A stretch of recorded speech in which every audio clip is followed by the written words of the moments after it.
For the most part, if you commit a crime, you're supposed to appear before a jury of your peers and face the punishment that the judge deems most suitable. However, some who do the crime simply refuse to do the time. For these folks, this can mean appealing their cases in the courts, but others go a different route when they can't face the music. When Frank Freshwaters was sentenced to jail for 20 years, he knew he couldn't stay in the Ohio State Reformatory where he was sentenced. What he did to get out and what followed his escape would go down in history.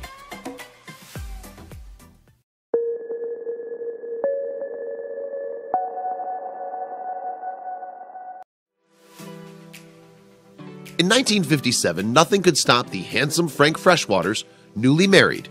He had a great job working in the rubber industry. In fact, Akron, Ohio, where he lived, was considered the rubber capital of the world. Frank's good fortunes and happy life would all go up in smoke one summer night, however. Eugene Flint, an Army veteran and a fellow rubber worker at the plant, had been walking home from the factory when Frank's car came around the bend going dangerously fast. Before Frank could even touch the brake, he struck Flint, whose body flew up into the air and crashed to the ground with devastating force. Flint was dead. And the worst part was that the whole thing happened as his wife and his sons watched from their window across the street from the factory. He started to panic. The speed limit in the area where Frank lived was 30 miles an hour, but he was going well over 50 miles an hour. A jury convicted him of second-degree manslaughter, and he was reprimanded to Ohio State Reformatory. Only he was not prepared for life inside this particularly rough prison. The judge on Frank's case took pity on the man. Since Frank had no prior criminal record and because he pled guilty to his crime, his initial sentence of 20 years was suspended. He could leave prison. Instead of serving hard time, Frank would serve just 5 years probation, but that came with conditions. Frank would have understood the conditions of his probation if he had a lawyer present, but he did not.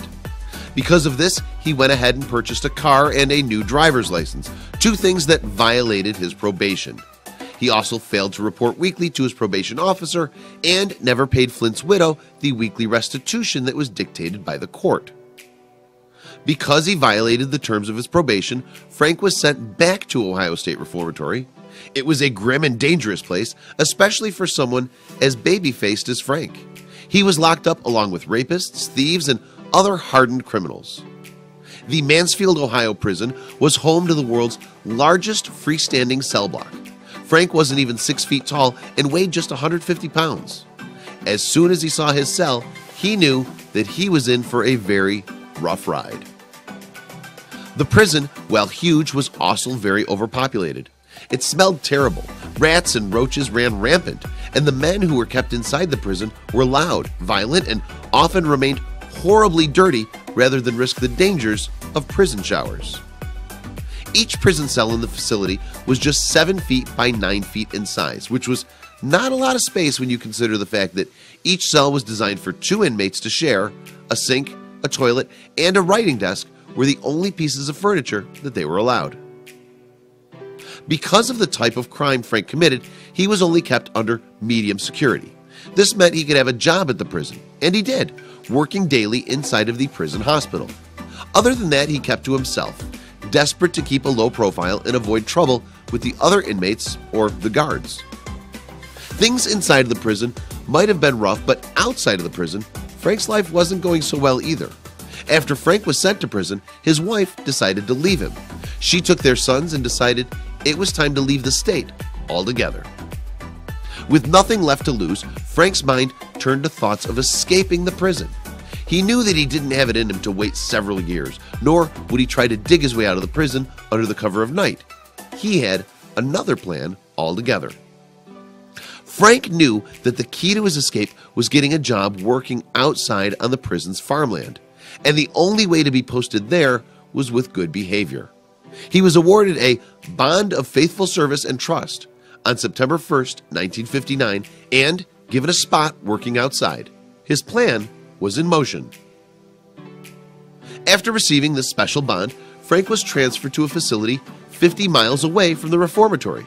He was placed at the Sandusky Honor Camp, a place where inmates grew sustainable crops for the prison under less strict supervision. Frank didn't even wait a full 30 days before he made his escape. He and another inmate simply walked away from the prison, fled under cover of darkness. The guards at Sandusky didn't realize the men were missing until they conducted their final head count that night. It was just that easy. The two men simply walked away from the prison. The man Frank escaped with had been arrested for burglary, but no one knew what happened to him once they left the prison. Meanwhile, Frank headed south. For the next 56 years, Frank Freshwaters evaded capture by the authorities. He adopted a new name, William Cox, living in West Virginia first and in Florida after that. He never contacted his family while he was out. He thought he was free. That all changed in 2015. A Brevard County Sheriff's deputy had heard rumors about an escaped convict living in a trailer in the area. The deputy simply knocked on the door and Frank answered. When Frank saw the deputy's badge, he knew he was done for. Although he had evaded capture for decades, Frank was ultimately granted parole. His lawyer argued that the man had lived a quiet life since he fled the prison and had never forgotten the day he took Flint's life. As for the Ohio State Reformatory, ironically, it would inspire a very famous story, the Shawshank Redemption. What Frank did was truly terrible, but there's no doubt that his story is compelling. Thank goodness he was finally caught and the truth was revealed.